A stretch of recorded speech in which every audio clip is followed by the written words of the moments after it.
Bugün Azərbaycanın görkəmli alimi, əməkdar elm xadimi, tibb elmləri doktoru, professor, Azərbaycan Elmlər Akademiyasının həqiqi üzvü Zərifə Əziz qızı Əliyevanın anadan olmasının 102 ili tamam olur. Pancomi TV xatırladır ki, Zərifə Əliyeva 1923-cü ilin 28 aprelində Naxçıvanın Şərur rayonunda anadan olub. Alimin oftalmologiyanın aktual məsələlərinə dair uzun müddətli araşdırmalarının uğurlu nəticəsi olan samballı əsərləri həmişə təqdirlə qarşılanıb və yüksək qiymətə layiq görülüb.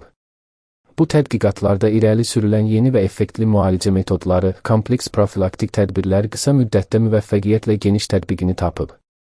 Azərbaycanda oftalmologiya məktəbinin ilk tədqiqat mərkəzi olaraq ixtisaslaşdırılmış elmi tədqiqat laboratoriyası məhz akademik Zərifə Əliyevanın təşəbbüsü ilə yaradılıb.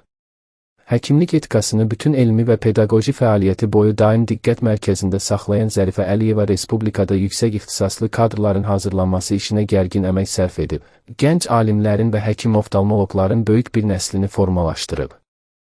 1947-ci ildə N. Nərimanov adına Azərbaycan Dövlət Tibb İnstitutunu bitirib.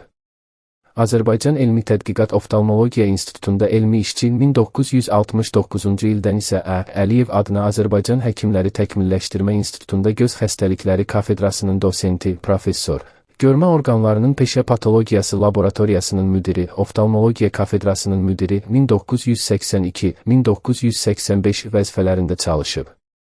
Zər Əliyevanın Azərbaycanda oftalmologiya elminin inkişafında müstəsna xidmətləri var. O, vaxtilə Azərbaycanda geniş yayılmış traxomanın dünya təcrübəsində birincilər sırasında peşə, xüsusilə kimya və elektron sənayelərində peşə fəaliyyəti ilə bağlı göz xəstəliklərinin öyrənilməsi, profilaktikası və müalicəsinə, habelə oftalmologiyanın müasir problemlərinə dair bir çox samballı tədqiqatların, o cümlədən terapevtik oftalmologiya, iridodiaqnostikanın əsasları kimi nadir elmi əsərlərin müəlliflərindən biri. 12.